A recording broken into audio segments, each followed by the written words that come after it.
Oke, jadi eh sembari kita nunggu teman-teman yang lain ya, saya mau ingatkan untuk tugas kelompoknya. Yang hadir malam ini sudah kumpul tugas semua.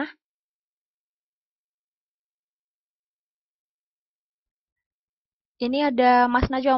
Mas Najwa belum ya? Kalau saya nggak salah ya, atau sudah? Saya belum ada lihat namanya.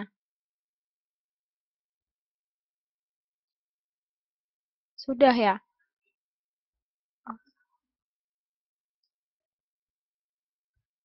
Eh, oke. Iya, kalau Mbak Citra udah ya. Oh, yang sama oh, gitu. Oke, jadi saya sudah terima ini ya, 5 kelompok. 5 kelompok dan itu ada terdiri dari 3, ada juga terdiri dari kalau nggak salah saya ada 2 orang juga, hanya 2 orang. Nah,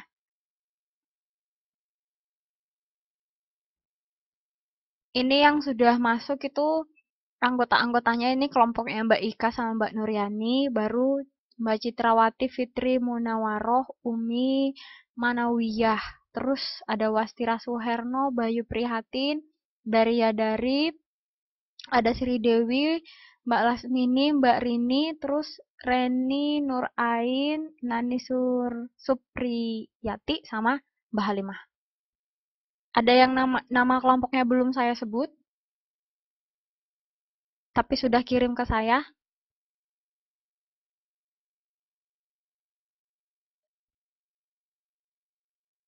Iya, saya belum ada terima, Mas. Atau lupa ngirim ya?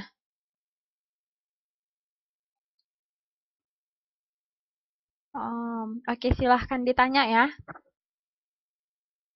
Saya juga nunggu-nunggu kan, masih 5 kelompok gitu. Kalau saya nggak salah kemarin itu ada 6. Tadi ya dikirim jam berapa? Saya belum ada cek email sore ini. Terakhir cek email tadi siang. Oke lah, nanti saya tunggu ya. Ada masalah, ada kendala yang teman-teman hadapi di tugas kelompoknya. Ada yang punya kendala ketika mengerjakan tugas kelompok?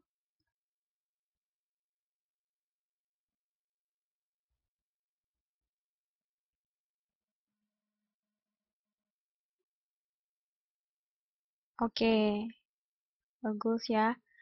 Kalau ada juga boleh di-share ya. Jadi lewat Messenger ya terpaksa ya. Sulit komunikasi, jarang ada waktu. Ya, kayaknya ini permasalahan yang paling banyak ya. Jadi itu memang kendala kita yang paling gimana ya? Paling besar pengaruhnya karena jam kerjanya beda ya mungkin ya teman-teman. Jadi sulit menentukan waktunya. Terus saya juga sudah baca ya tugas teman-teman. Em, Overall bagus ya, overall bagus. Saya juga dapat poin-poinnya, terus beritanya juga lumayan up to date. Tapi saya sedikit ini nih sama yang saya cek dulu sebentar. Ini saya kurang displacement, kelompok displacement ada hadir malam ini. Mbak Ika hadir ya? Mbak Ika, oh ada Mbak Ika ada. Mbak Nuryani, eh Mbak bisa diceritakan kira-kira proses mengerjakan tugasnya? Oh ya ada dua-duanya. Mbak Nuryani sama Mbak Ika. Proses pengerjaan tugasnya gimana? Maksudnya apa yang dilakukan pertama kali?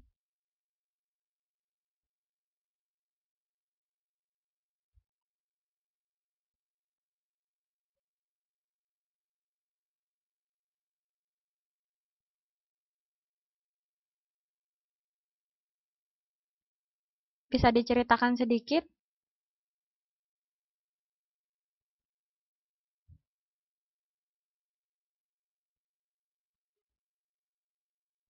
Mencari berita. Baru kita tukar pikir. Hmm,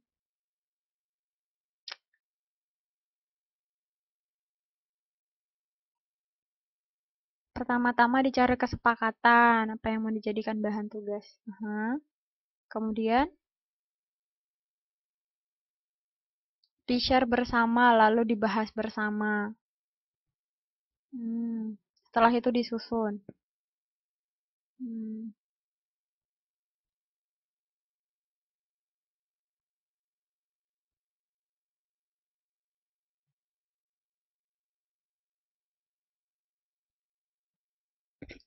Kemudian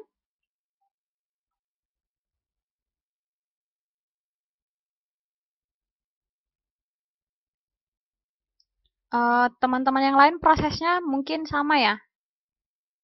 Intinya dibaca dan dipahami baru disusun. Oke. Hmm, Prosesnya bagus ya. Maksudnya ada komunikasi, kurang lebih sama ini Mbak yang bilang.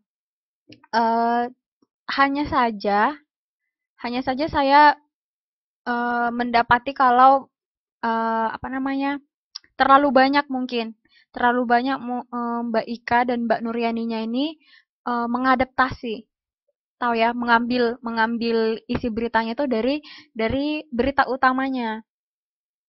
Nah, jadi eh, saya membaca membaca PR-nya itu kan saya sudah pernah baca artikel itu sebelumnya. Jadi saya jadi kayak wah ini kan artikel sebelumnya gitu. Jadi kurang original saya rasa. Artinya mungkin terlalu banyak eh, Mbak Ika sama Mbak Nuryaninya ngambil ngambil misalnya satu paragraf dan langsung dibuat gitu kan. Artinya tidak dibuat jadi kata-kata sendiri, tidak dipilah-pilah, hanya langsung disusun seperti itu. Itu yang saya lihat, kurang tahu. Makanya tadi saya tanya gimana prosesnya, proses pengerjaannya.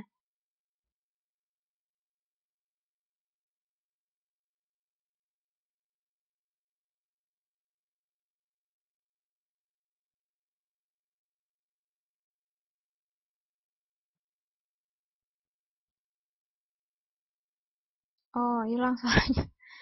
Wah,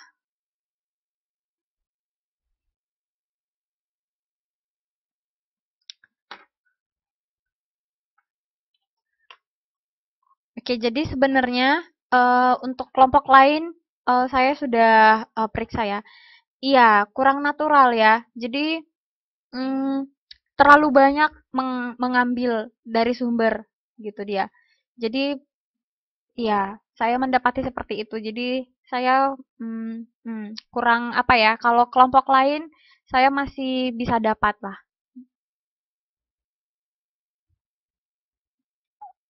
Kurang tahu. Kelompoknya Mas Najwa, silahkan. Kayaknya nggak ada ya Mas ya. Nah, jadi untuk kelompok lain, kecuali ya kelompoknya Mas Najwa, saya belum terima. Kelompok lain saya sudah baca. Saya rasa bagus ya, teman-teman eh, sudah maksimal. Mungkin kelompok Mbak Ika eh, nggak apa-apa, nggak apa-apa. Tapi itu jadi pelajaran. Karena kalau teman-teman langsung ambil semua itu namanya plagiat. Artinya itu berita sumbernya sudah jelas, ya kan? Itu berita punya eh, media lain, punya misalnya majalah atau koran lain. Iya, jadi itu kurang baik ya. Itu sikap yang kurang baik di akademis. Jadi makanya saya sarankan dibaca kemudian apa yang didapat. Jadi ditulis gimana prosesnya, bukan langsung diambil, dicaplok dari beritanya. Oke, tapi nggak apa-apa, itu namanya proses belajar. Ya kan, proses belajar dari kelompok lain juga tahu. Kelompok lain juga tahu bagaimana seharusnya mengerjakan itu. Perbaikan tidak usah, nggak apa-apa. Eh, saya rasa tidak apa-apa ya. Saya maafkan. Nggak apa-apa, yang penting belajar. Teman-teman jadinya ke depan belajar. Karena ini bukan esai sebenarnya. Bukan esai kan, hanya membuat seperti review, seperti kita kilas balik kemudian kita laporkan. Iya, gitu dia. Jadi nggak apa-apa, tapi yang lain jadi belajar ya, jadi belajar. Kalau mengambil dari sumber lain itu namanya plagiat, ya tidak bagus. Nah, jadi makanya saya sarankan kemarin itu kembali ceritakan kembali dengan kata-katamu tapi susun gitu berdasarkan kronologi kejadiannya. Oh, oke. Ya lain kali boleh didiskusikan ya supaya nggak terjadi salah paham lagi. Tapi ini jadi pembelajaran ya untuk yang lain juga, untuk semua. Jadi kesalahan itu bagus ya, bisa belajar teman-teman. Yang punya Mas Najwa toleransi ya membahas Masjid Istiqlal. Yang Istiqlal. Oh, saya belum ada ketemu ya. Belum ada ketemu bahannya, Mas. Nanti suruh dikirim ya. Nanti bagian bagian pengirim ya. Siapa yang bertugas mengirimkan, silahkan kirim ke saya. Ya, nggak apa-apa ya. Masih tetap saya terima ya. Nggak masalah ya. Jangan khawatir, nggak akan dikurangi kok. Ini kan bulan puasa. Lagian ini tugas kelompok ya, bukan tugas pribadi. Jadi silahkan tolong semuanya belajar untuk membuat karya yang asli, yang original. Itu dia. Yang penting teman-teman belajar. Nah, jadi tadi sudah saya tanya ada kendala atau tidak. Saya rasa semuanya lancar ya, bagus. Jadi malam ini kita sebenarnya ini topik yang konflik ini ya, di whiteboard teman-teman silahkan ada subtopiknya itu terjadinya konflik dan kerjasama dalam proses sosial. Itu sudah ada sedikit-sedikit kita bahas di pertemuan sebelum ini. Nah, jadi malam ini kita hanya membahas lebih dalam lagi dan mengingat kembali. Jadi ada nanti beberapa topik yang sudah kita pelajari sebenarnya sebelumnya. Tapi saya muat lagi supaya teman-teman makin ingat. Nah, jadi setelah malam ini sebenarnya topik kita sudah habis. Jadi kita tinggal satu pertemuan lagi. Nanti ada 1 jam pelajaran. Itu kemudian dilanjut dengan UAS, ya kan? Ujian akhir. Nanti saya akan persiapkan soalnya. Jadi malam ini kita akan selesaikan subtopik yang ini. Jadi nanti 1 jam pelajaran yang untuk jam pelajaran UAS ya. Nanti itu kita pakai untuk refleksi sekalian perpisahan kelas. Nanti kita akan buat refleksi masing-masing apa yang kita dapat 1 semester ini, kemudian apa kritik dan saran kita pakai nanti. Nah, jadi malam ini kita mau habiskan ini topik pembelajaran kita yang terakhir. Nah, jadi harapannya teman-teman semuanya sudah standby di sana. Yang punya modul sudah bisa dibuka modulnya. Ya, saya rasa teman-teman udah ready ya. Enggak, nanti UASnya tetap saya kirim ya lewat ketua kelas. Karena teman-teman mungkin masih bekerja, jadi saya takut nanti itu kan mengurangi hasilnya. Oke, oke. Jadi kencangkan sabuk pengamannya. Kita akan masuk ke topik kita ya. Iya.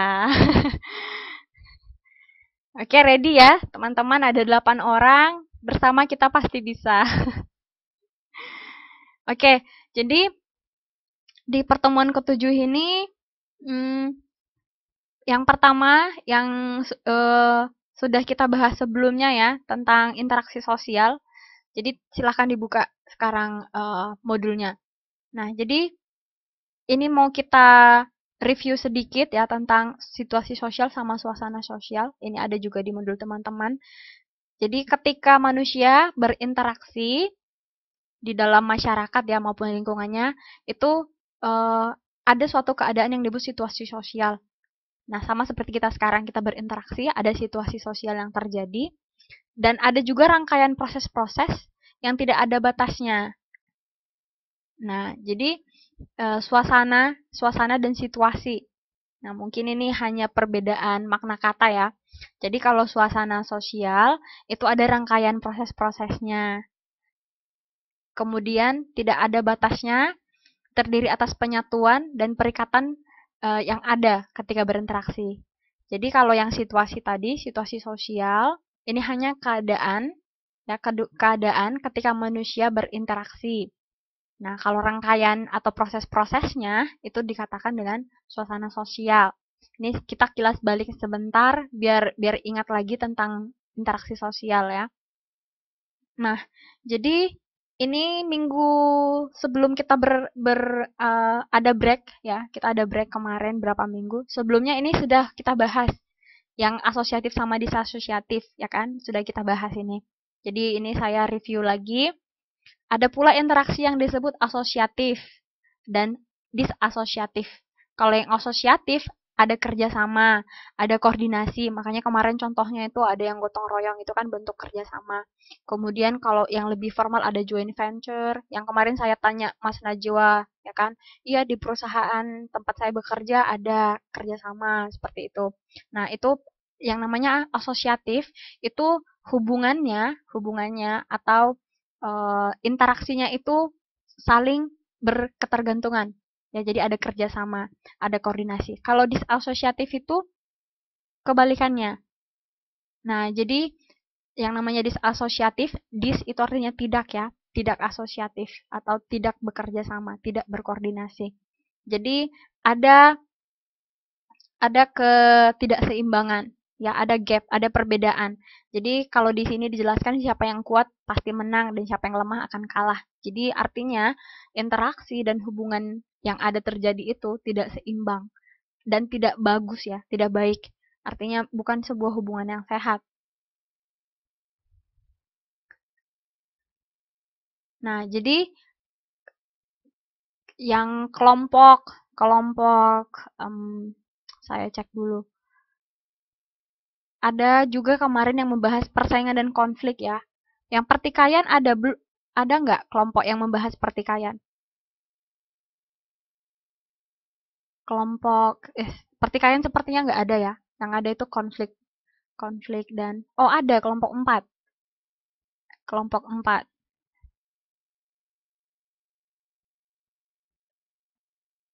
Oh, topiknya kelompok 4 tentang apa?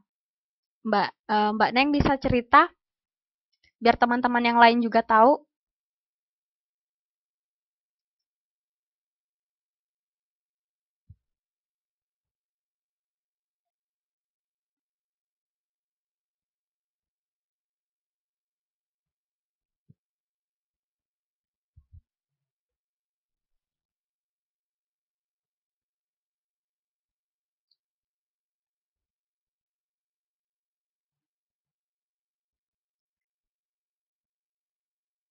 Wah, ini panjang ini.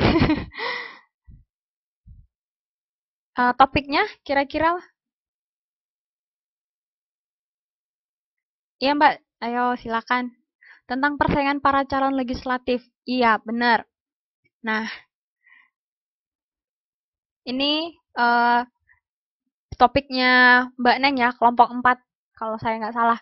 Jadi itu berbicara, mereka topiknya itu tentang persaingan antara para calon legislatif di Aceh. Nah, jadi pada waktu itu ada juga pertumpahan darah ya, sampai ada yang meninggal seperti itu. Nah, jadi sarannya masih ingat Mbak kesimpulannya? Kesimpulannya bisa dibagikan?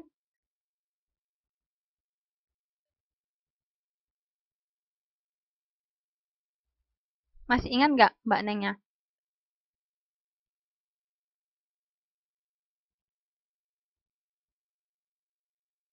Kalau nggak ingat, hmm, saya bacakan ya. Jadi kesimpulannya, pemerintah seharusnya lebih menegaskan dan menindaklanjuti ya. Menindaklanjuti, oke. Menindaklanjuti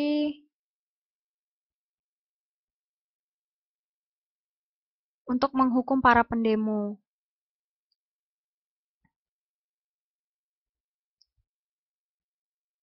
Kemudian, rakyat harus dilindungi. Nah, jadi itu salah satu contoh pertikaian ya yang sudah dibahas oleh Mbak Neng. Nah, jadi pada umumnya ini ada 4 eh, sebab-sebab ya, sebab-sebab terjadinya pertikaian. Teman-teman silakan lihat di whiteboard. Jadi kita bahas. Yang pertama, kita bahas satu-satu dulu. Yang pertama, karena perbedaan pendirian dan perasaan. Nah, rata-rata akar dari sebuah pertikaian atau perselisihan lah ya, itu karena perbedaan pendirian. Apalagi ketika misalnya pendirian itu tidak bisa diambil jalan tengahnya. Artinya diambil toleransi ya, tidak ada toleransinya. Jadi katanya semakin tajam perbedaan pendirian perasaan itu maka akan semakin tinggi ya kecenderungan untuk timbulnya bentrokan. Nah, kalau nggak salah ada juga kelompok oh itu tadi kelompoknya Mbak Ika ya. Itu bentrokan antara teman-teman pekerja yang di Tainan ya, karena ada konser ya. Nah, jadi saya kurang tahu itu karena perbedaan pendirian atau perasaan saya kurang tahu. Tapi yang pasti ada yang membuat dua kelompok itu merasa tidak nyaman. Mungkin karena perbedaan kondisi kelompok sosial atau seperti apa ya. Jadi ada perbedaan pendirian perasaan. Kemudian ada perubahan-perubahan sosial yang terlalu cepat. Nah, jadi ada ketika di organisasi misalnya dalam suatu organisasi ya ada perubahan yang terjadi, maka biasanya ada terjadi perubahan, ada perbedaan pendirian ya. Jadi misalnya yang pengurus lama dengan pengurus baru ini misalnya. Jadi ada sistem-sistem nilai yang baru, kan ada perombakan. Nah, jadi itu juga bisa menimbulkan pertikaian. Bisa menimbulkan pertikaian, apalagi tadi sudah ada perbedaan pendirian dan perasaan gitu. Yang berikutnya itu biasanya perbedaan kebudayaan. Makanya banyak terjadi perang antar suku.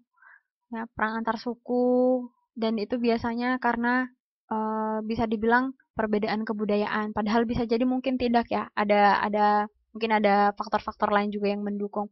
Tapi perbedaan kebudayaan itu mempengaruhi ya, mempengaruhi uh, cara berpikir, tingkah laku.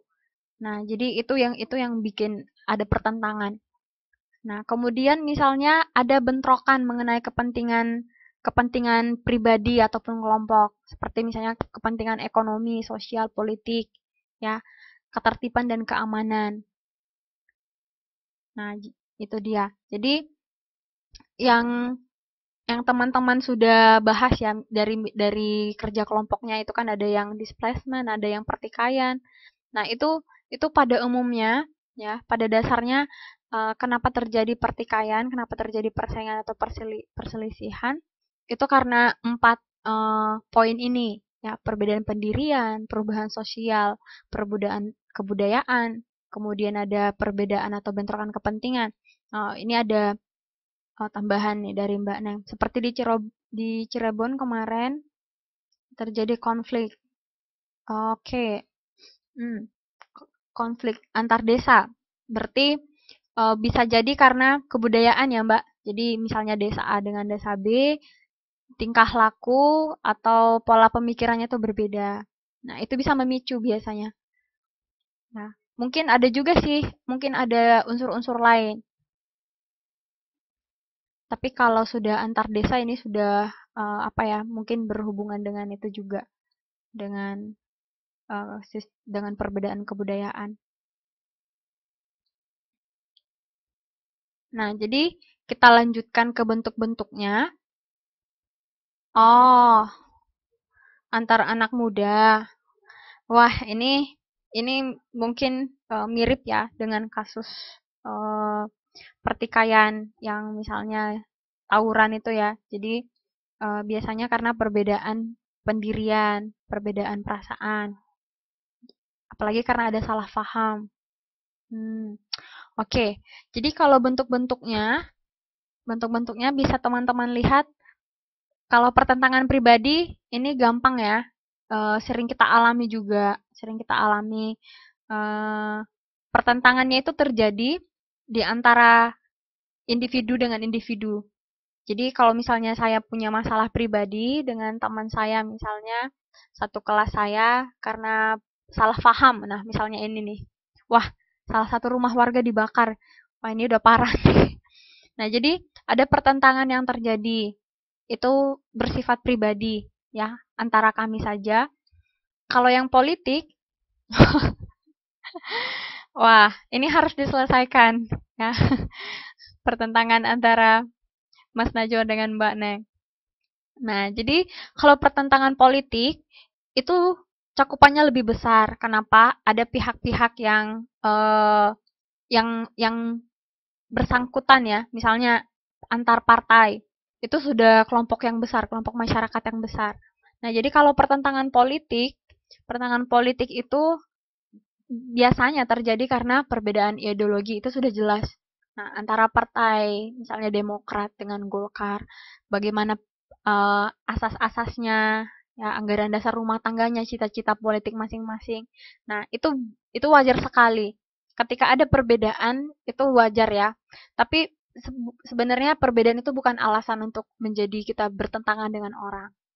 Nah, itu dia yang politik ya. Jadi ingat kalau yang politik yang bersangkutan adalah para anggota atau antar partai politiknya. Kalau yang rasial ya, rasial berasal dari kata ras ya, ras. Nah, jadi kalau pertentangan rasial itu terjadi antar ras, namanya juga rasial ya. Nah, jadi misalnya masih ingat nggak tentang politik apartheid? Pernah dengar?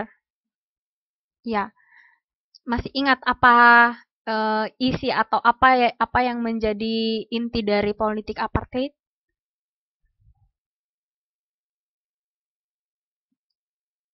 Iya, tentang kulit hitam dan putih. Pada saat itu, ya, pada saat itu orang ras kulit hitam dianggap adalah kelas rendah, ya, kelas rendah. Kemudian mereka itu pekerja kasar, tidak mempunyai hak yang sama dengan kulit putih. Jadi mereka dipekerjakan dan dijadikan budak seperti itu dan dianggap tidak sama, tidak sama haknya, tidak sama eh, kehidupannya lah ya, level kehidupannya dengan yang kulit putih. Jadi pada saat itu terjadi terjadi diskriminasi besar-besaran di mana-mana, gitu ya. Jadi setiap yang kulit hitam dianggaplah mereka itu kelompok kelas bawah yang tidak pantas seperti itu.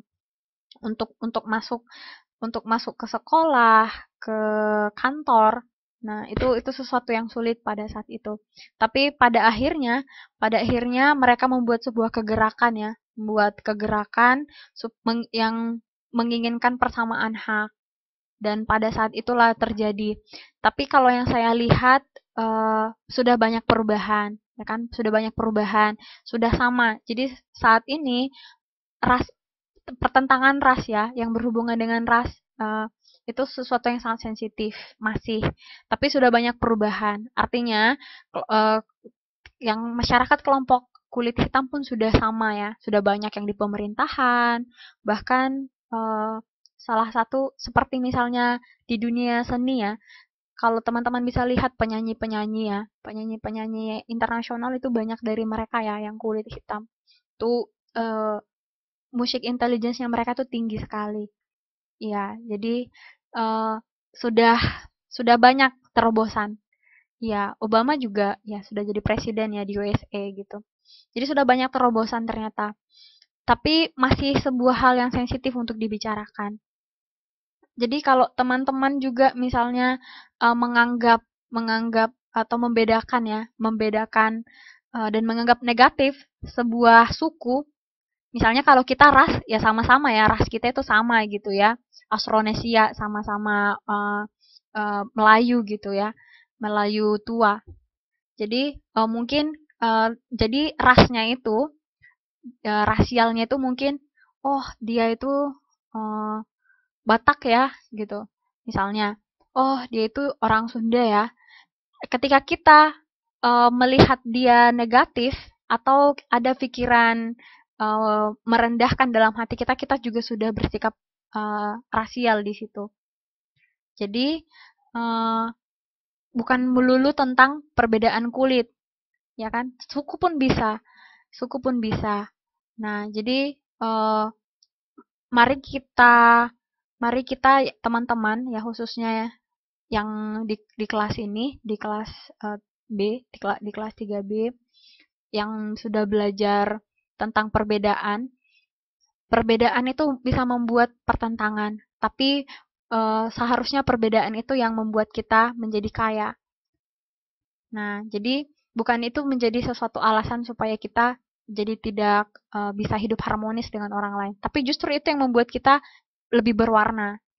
Nah, jadi nikmat sebenarnya kalau teman-teman punya teman antar suku, antar ras, antar negara. Iya benar, analoginya benar. Nah, gitu dia. Jadi kalau ini saya bahas nih misalnya bentuk-bentuk pertentangan, pertentangan pribadi, antar pribadi, pertentangan politik, pertentangan rasial, pertentangan antar kelas. Kan antar kelas misalnya yang kaum borjuis ya kan dengan yang kaum kelas bawah yang buruh dengan majikan misalnya. Pertentangan yang internasional. Nah, ini semua kan tadi kita sudah bahas di depan, karena ada perbedaan ideologi lah, perbedaan perasaan, pendirian. Nah, jadi uh, itu seharusnya, ya ini teman-teman, apa ya, seharusnya itu membuat kita jadi sadar bahwa oh ternyata manusia itu unik. Setiap kelompok punya keunikan masing-masing. Nah, itu yang membuat kita kaya. Itu justru yang membuat kita semakin unik, semakin bermacam ragam. Itu dia. Nah, ini ya, ini ada masukan nih, ada statement dari Mbak Raini. Seharusnya perbedaan yang mempersatukan. Yang dilarang itu terpecah belah. Iya. Negara kita kan sangat apa ya, sangat kaya ya dengan perbedaan. Kalau kita lihat dari Sabang sampai Merauke, sukunya pun lebih dari 300 ya, jenis suku-sukunya kita. Ya kalau dihitung. Nah, itu banyak perbedaan pasti, banyak perbedaan. Perbedaan perasaan pasti, yang tinggal di Kalimantan pasti beda perasaannya sama yang tinggal di Pulau Sumatera misalnya. Yang di Jawa pasti beda dengan tinggal di Sulawesi. Perbedaan pendirian sudah pasti. Nah, perbedaan apa lagi? Adat istiadat, tingkah laku, pola pikir, beda, semua beda. Beda ras, beda. Itu teman-teman kita yang Papua biasanya kulit mereka jauh lebih hitam. Misalnya, pendidikan mereka juga mungkin lebih rendah. Tapi haruskah kita menganggap mereka rendah? No. Mereka hanya teman-teman kita yang kurang beruntung, ya. Kita beruntung ada jalan, ada apa sih istilahnya ya? Uh, kita lebih terjangkau. Ya, kita lebih terjangkau. Misalnya lebih dekat ke kota. Kalau mereka pergi ke wilayah mereka, ke kota mereka saja mungkin harus naik naik apa ya? Naik pesawat yang mahal sekali. Harus pesawat khusus misalnya. Nah, jadi uh, yuk stoplah uh, mem, mem, mempertentangkan perbedaan. Itu apalagi yang rasial ya, lagi yang rasial. Itu dia. Jadi mari berhenti ya, lupakan itu semua. Toh kita memang berbeda, tapi itu yang membuat kita unik dan itu yang membuat kita kaya. Gitu dia. Itu harusnya jadi kebanggaan kita. Nah, jadi teman-teman, harapan saya lebih aborigin dibilang bisa dikatakan sebenarnya kita juga aborigin, Mas. Yang namanya aborigin itu asli. Nah, kalau kita suku asli bisa dibilang asli, tapi rata-rata ya orang Indonesia katanya hijrah juga ya. Artinya nenek moyang kita dulu pun bukan penduduk asli yang tinggal di Indonesia. Nah, kalau misalnya yang di Australia itu ada penduduk aslinya yang kulit hitam, itu makanya mereka katakan orang aborigin. Nah, itu memang katanya sebelum orang Australia yang orang Australia yang sekarang yang kulit putih yang tinggal di situ kan dulu yang pembuangan ya. Jadi pada waktu itu terjadi pembuangan besar-besaran, yaitu orang-orang yang dipenjarakan dari Inggris. Nah, mereka dibuang ke Australia. Nah, tapi yang tinggal asli pertama kali itu yang katanya kulit hitam, makanya mereka dikatakan aborigin. Nah, tapi kalau teman-teman kita yang di Papua, apakah mereka suku aborigin? Ya bisa jadi, tapi kita juga aborigin juga, kalau saya tidak salah. Nah, saya kurang apa namanya? Saya sebenarnya penasaran juga ya kita aslinya dari mana? Yang Proto Melayu. Kita aslinya datang dari mana? Apakah memang tinggal di Indonesia sejak dulu nenek moyang kita atau berasal dari benua lain datang ke Indonesia? Gitu dia. Iya, perbedaan itu indah ya. Intinya ini ada dari Mbak Nani. Nah, jadi pertikaian-pertikaian yang udah kita bahas tadi itu makanya saya tadi sedikit bahas juga tugas teman-teman itu kan ada yang banyak pertikaian, ada displacement juga ya. Nah, eh, kesimpulan-kesimpulan atau pelajaran yang ada dari pertikaian atau perselisihan itu bisa teman-teman ambil ya supaya berhenti. Jadi perdamaian itu dimulai dari individu sebenarnya, dari kita masing-masing ya, dari kita masing-masing. Jadi kalau misalnya teman-teman ada 9 orang, ada 9 orang yang paham tentang interaksi karena belajar sosiologi. Ada 9 orang yang paham bahwa pertentangan itu awalnya dimulai karena perbedaan. Nah, ada 9 orang yang juga bertekad supaya membuat perbedaan itu menjadi sebuah kebanggaan dan kekayaan dan tidak akan mempermasalahkan perbedaan misalnya kayak ras gitu ya. Tidak akan menyakiti perbedaan dengan teman yang lain. Nah, itu akan membuat perubahan setidaknya di diri teman-teman dan keluarga teman-teman. Nah, jadi kita nggak usah muluk-muluk, wah kita mau mengubah bangsa Indonesia menjadi bangsa yang lebih bagus. Nah, kita mulai dari diri kita sendiri dulu, gitu dia.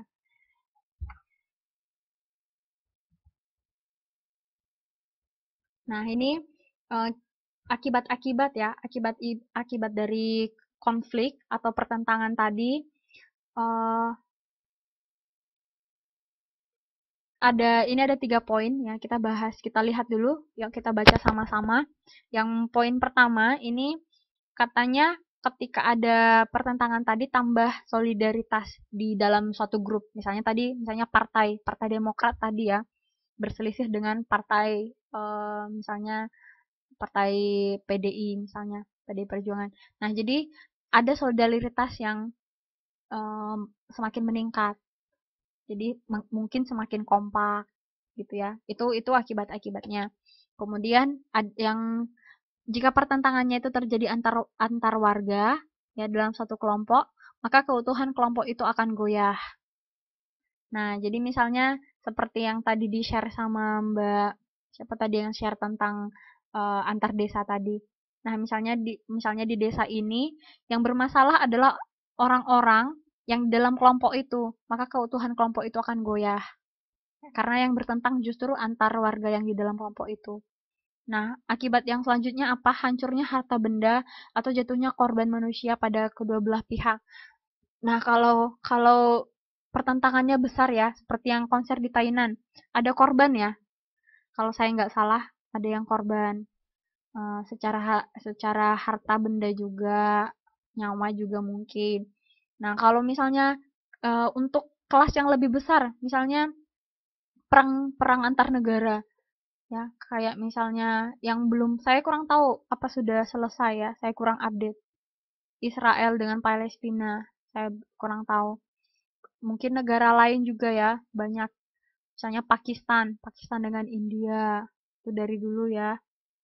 Nah, itu kedua belah pihak rugi sebenarnya, ya, rugi sebenarnya. Eh, mungkin kita katakan hmm, harta benda, oke lah harta benda. Tapi yang lebih tersiksa sebenarnya warganya, masyarakatnya. Ya. Dari segi fisik, dari segi psikologi, semuanya rugi. Lebih banyak ruginya gitu dia, lebih banyak sakitnya. Nah, itu dia akibatnya.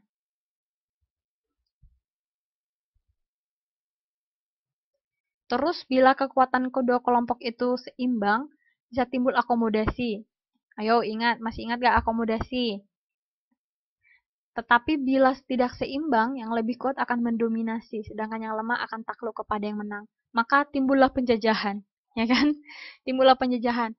Ada kelompok yang lebih kuat, ya, yang lebih dominan, dan ada kelompok yang tidak bisa berbuat apa-apa karena berada di posisi yang lemah.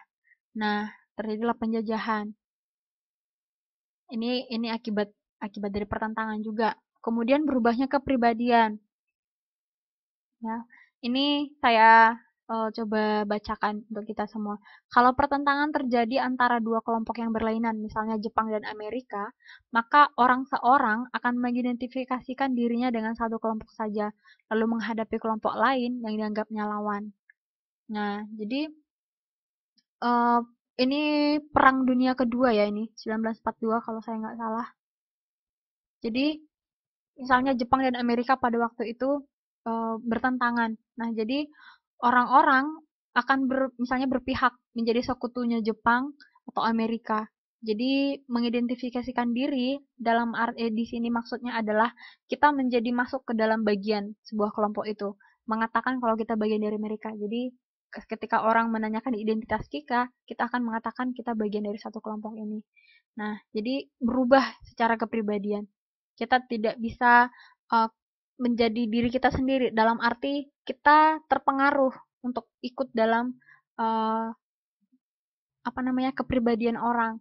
Karena apa? Sudah ada terjadi pertentangan ya. Kalau saya tidak ikut, saya mau di mana? Misalnya seperti itu dia. Nah, itu dia efek-efek ya, akibat-akibat dari pertentangan. Sampai di sini ada yang mau ditanya, biar kita lanjut ke terjadinya kerjasama. Ini sudah kita bahas sih, tapi saya mau kilas balik lagi. Aman kira-kira untuk pertentangan dan pertikaian? Aman, lanjut. Masih ingat bargaining nggak? Bargaining. Bargaining artinya apa? Bargain, itu bahasa Inggris ya, bargain. Artinya tawar-menawar. Masih ingat nggak? Nah, itu bargaining, tawar-menawar itu bentuk kerjasama juga. Kalau barter, saya rasa beda. Ya, saya rasa beda, Mbak. Kalau barter misalnya saya punya ayam, Mbak punya beras. Jadi saya tukarkan, ya lebih ke barang. Saya tukarkan ayam jadi beras. Itu ketika waktu itu alat tukar belum ada ya, uang belum ada, emas belum ada. Kalau sekarang tawar-menawar itu lebih ke yang kita menginginkan suatu barang tapi dengan apa ya, dengan harga yang lebih murah menurut kita dari harga yang ditawarkan oleh si penjual. Nah, jadi ada kerjasama yang terjadi. Jadi kan si penjual nggak mau rugi juga, kan si pembeli juga maunya dapat barang yang lebih banyak dengan harga yang murah. Nah, jadi tawar-menawar itu lebih ke yang negosiasi. Iya, negosiasi ya, negosiasi harga. Kalau barter itu tukar-menukar barang. Kalau tawar-menawar itu lebih ke negosiasi harga. Nah, jadi itu bentuk kerjasama juga, ya. Jasa juga ya, dalam pertukaran jasa juga ada negosiasi, ada tawar-menawar. Nah, misalnya, oh kalau apa misalnya jasa ya, salon misalnya, kalau massage 2 jam, itu berapa? Boleh nggak tambah 1 jam misalnya? Itu juga ya bentuk tawar-menawar.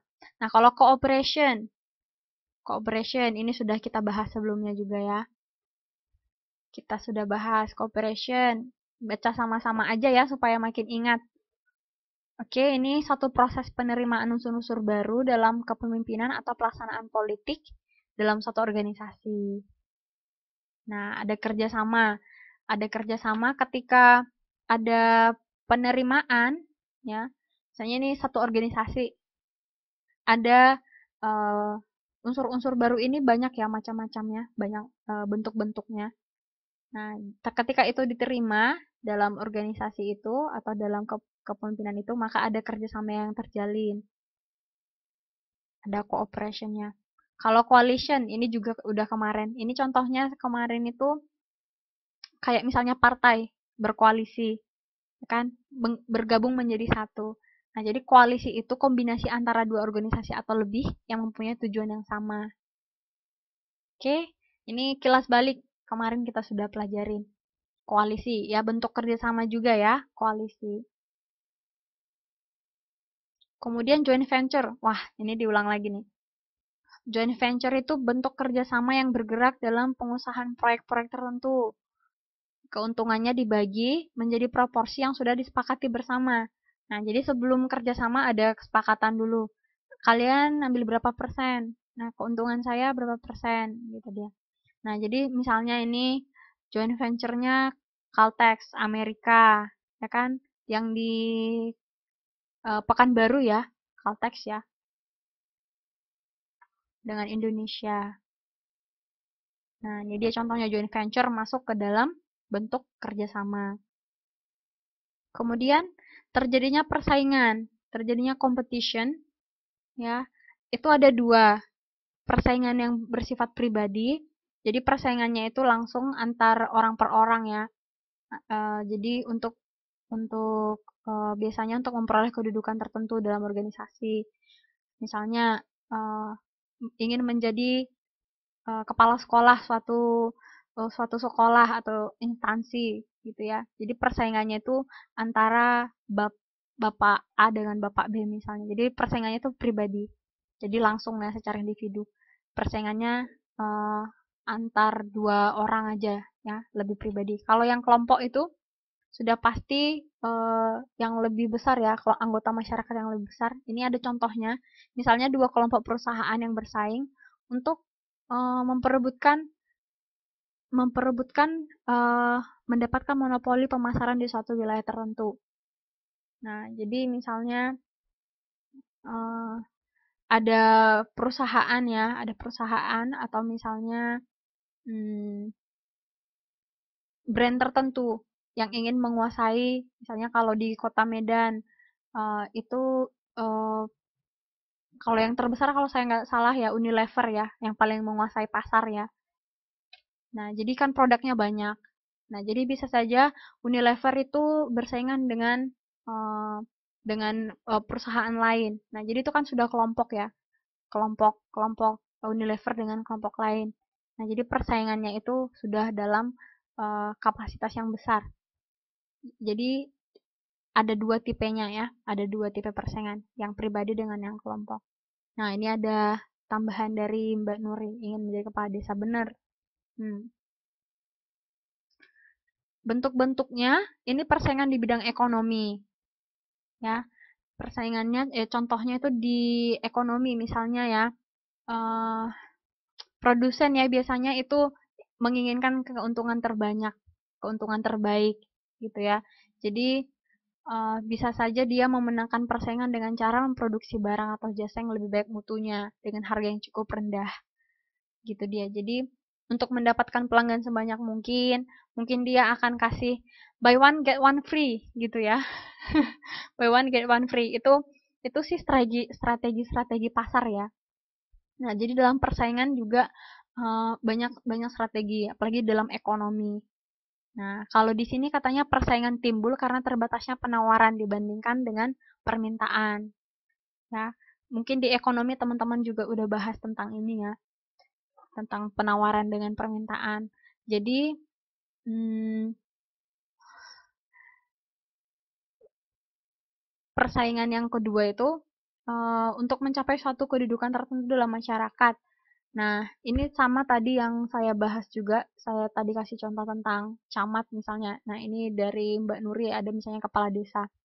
Nah, jadi misalnya di kelompok masyarakat atau di desa ini ya, ada misalnya eh, kepala desa yang ingin digantikan, ya. Kemudian ada calonnya yang ingin menduduki posisi yang baru itu. Nah, jadi ada persaingan, ya. Persaingannya itu dapat terarah pada suatu persamaan derajat, kedudukan, atau peranan dengan pihak lain. Nah, jadi ada keinginan untuk lebih baik atau lebih tinggi daripada orang yang punya kedudukan itu sebelumnya. Ya namanya juga bersaingnya.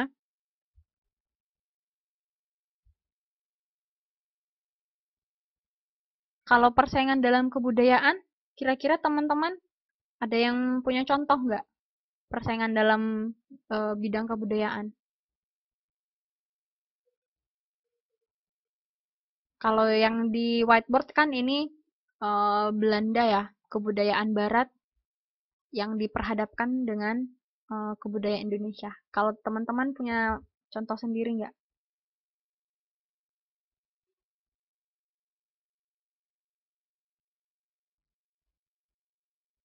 Malaysia, oke, saya tahu nih. Malaysia dengan Indonesia ya. Biasanya persaingannya itu kebanyakan dalam ini ya. eh saya rasa semua hal sih ya kalau sama Malaysia ya.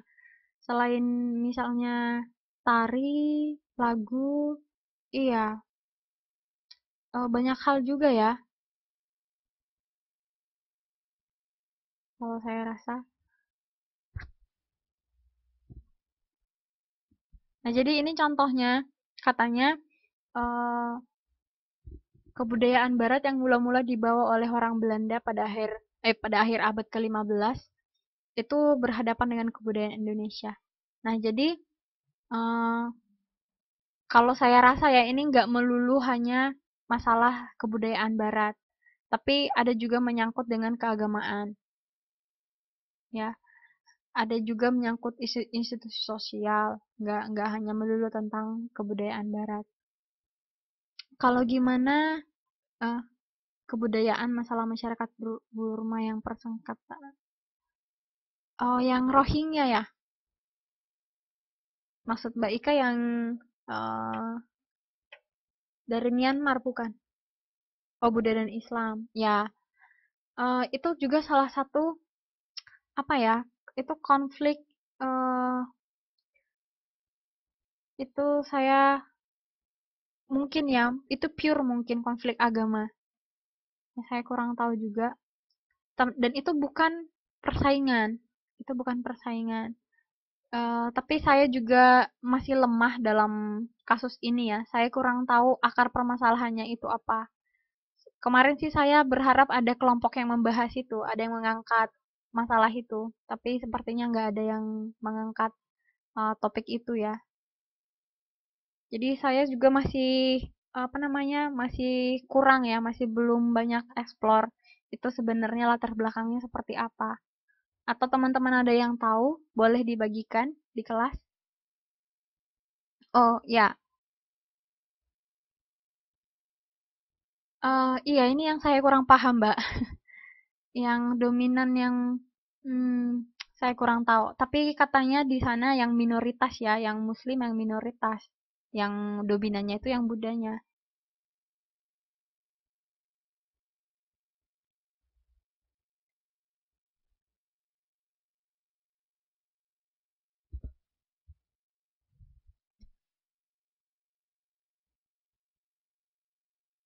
Oh, ini ada dari tambahan dari Mas Najwa.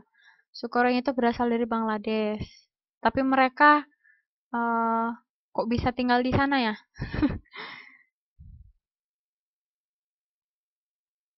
Imigrasi.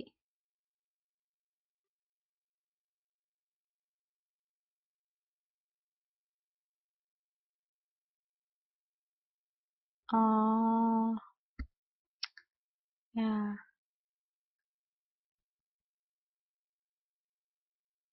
Iya, saya juga dapat beritanya gitu, Mbak. Katanya sih seperti itu ya. Kurang ada tingkah laku yang kurang baik ya.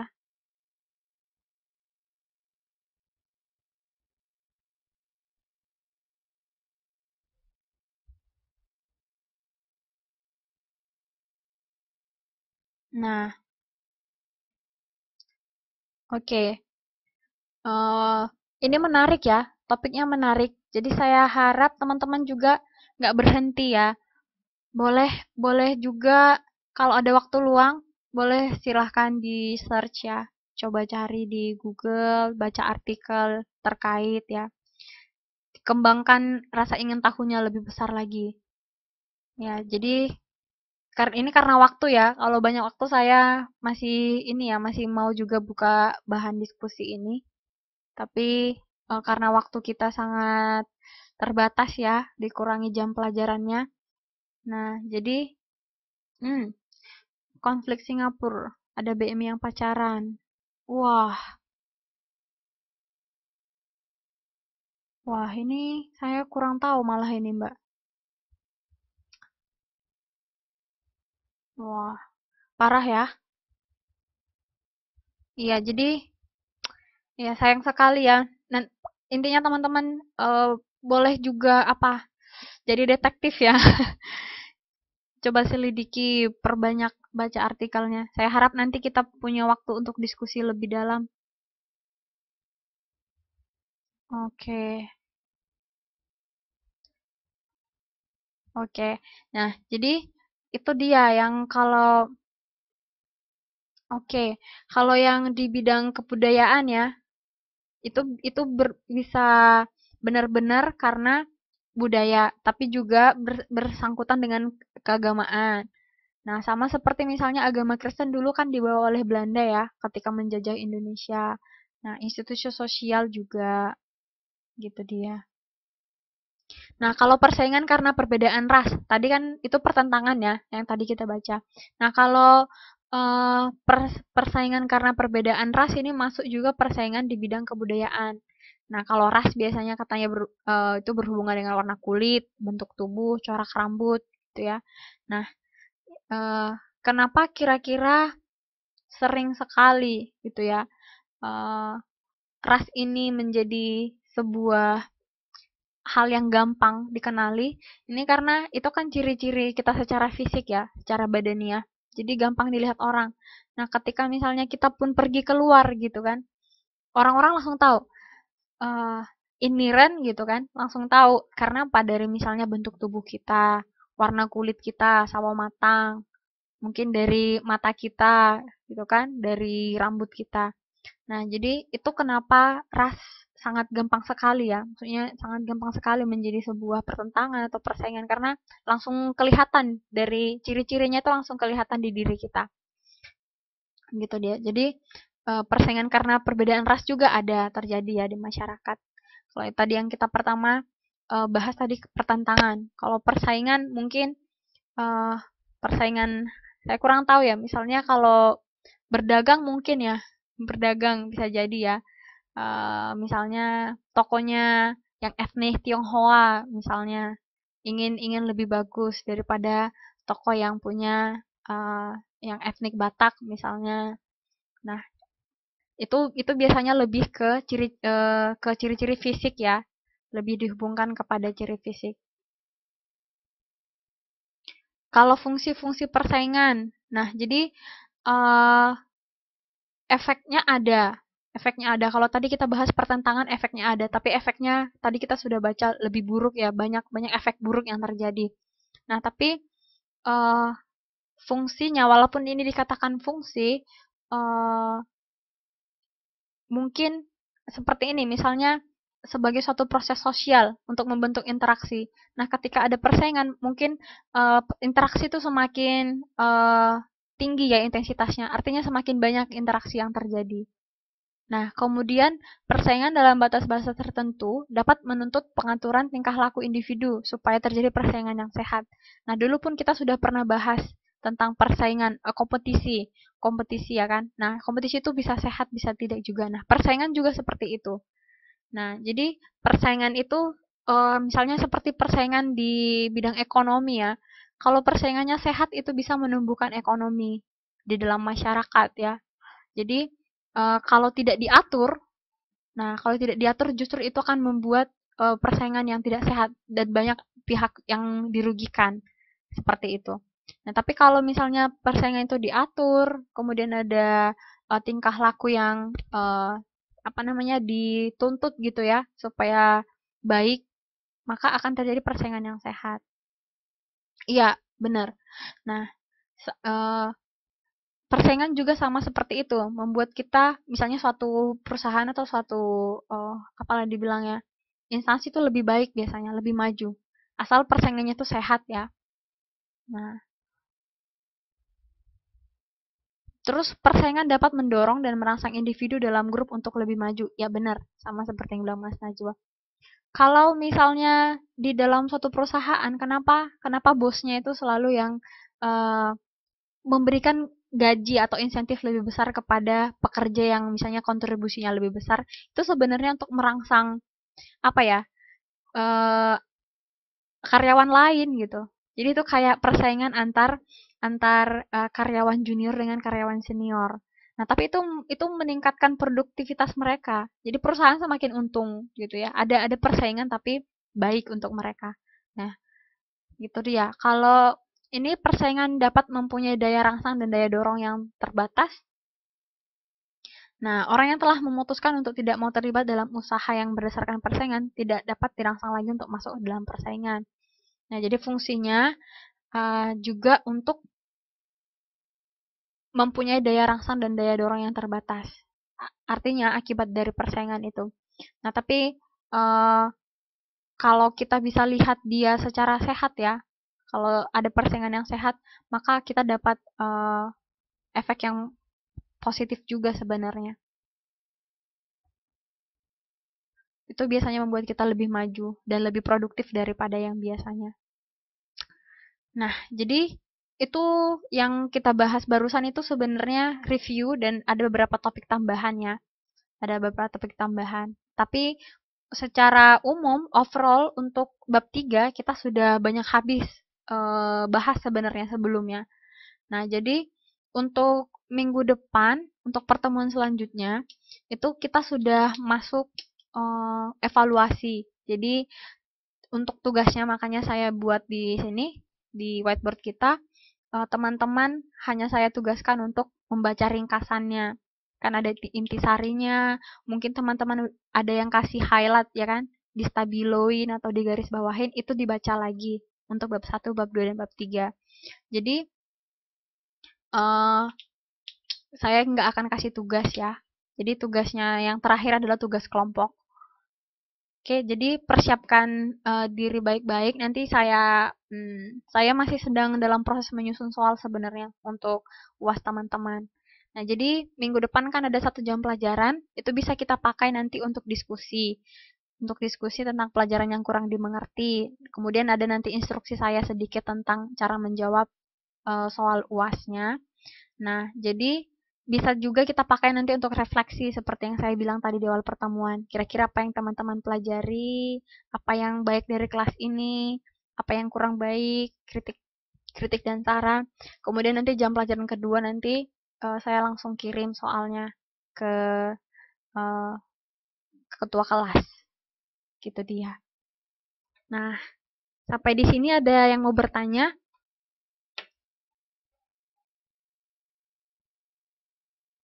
Silakan teman-teman yang mau bertanya.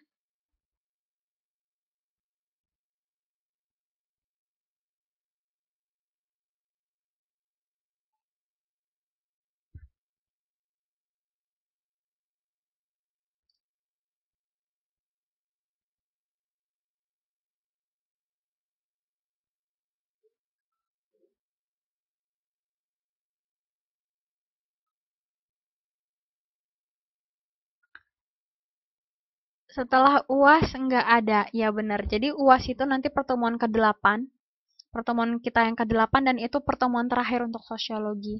Jadi sosiologi sudah habis ya. Jadi untuk semester A kita sudah habiskan 3 bab, sudah habis. Jadi di semester B ada 4 bab kalau saya kurang salah. Kalau saya tidak salah. Nah, jadi setelah UAS nggak ada lagi. Nanti paling saya umumkan hasil hasil UAS atau langsung saja nanti nilai akhir saya kirim ke bagian akademik KPC. Tapi kemarin ya, uh,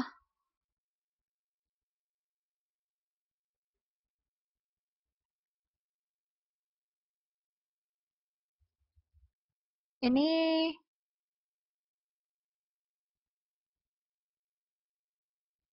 maksud Mas Najwa gimana kira-kira?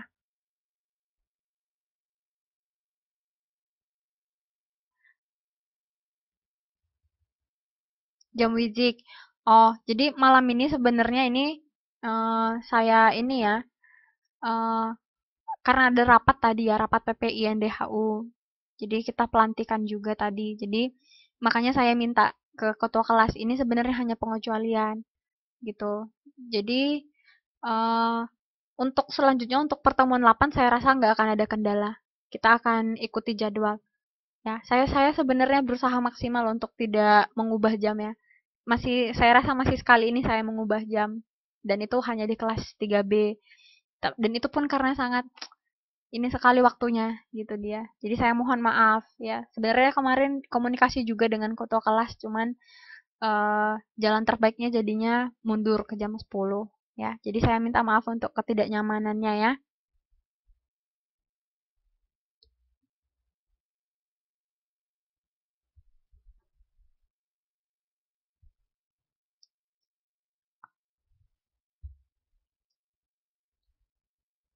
Kalau untuk yang lain, kalau untuk yang lain ada kira-kira yang mau ditanyakan lagi?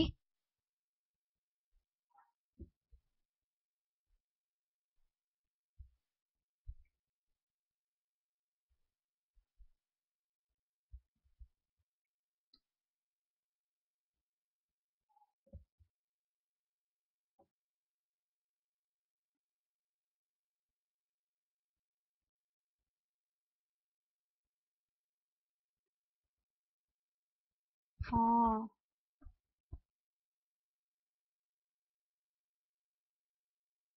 kalau nilai UAS rendah, nggak ada ujian susulan. Tapi ujian UTS kita kemarin ya, yang UTS kemarin itu ada yang rendah. Kan kemarin saya sempat katakan juga, saya minta ada remedi ya. Jadi nanti saya akan kirim nama-namanya ke ketua kelas ya. Saya akan kirim nama-nama yang remedi UTS kemarin. Jadi nanti tugasnya akan saya suruh ya. Oh, Mbak Citra kemarin di bawah ya, di bawah 75 ya. Nah, jadi yang di bawah 75 nanti saya kirim namanya, nanti saya kasih soal ya. Nah, gampang aja kok.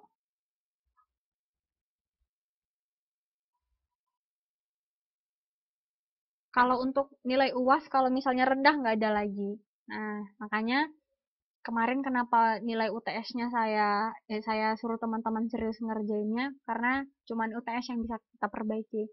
Kalau UAS nanti kan itu saya sudah gabung nanti. Ada nilai kelompok, nilai kehadiran. Nah, semoga itu bisa menutupi, ya kan? Semoga nilai tugas teman-teman bisa menutupi. Mas Najwa enggak, dapat 90 kalau saya nggak salah. Apa saya bacakan aja namanya? Saya akan, apa namanya, uh, matikan rekaman kita.